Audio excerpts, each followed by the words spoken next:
గొంగూర పచ్చట్లో నేను ఉల్లిపాయ నంజుకుంటా నీరుల్లిపాయ నంజుకుంటా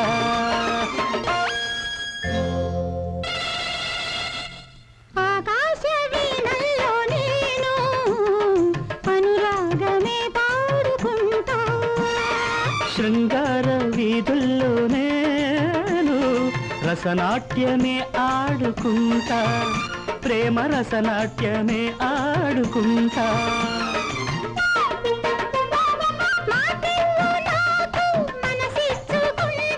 వదిలేస్తే వంకాయ వండించుకుంటా ఐఎమ్ సారీ వంకాయ వంటి కూర పంకజముఖి సీత వంటి భార్యామణి అన్నారు కదండి అందుకే అలా పాడనమాట కొబ్బరి నీళ్ళ జలకాలాడి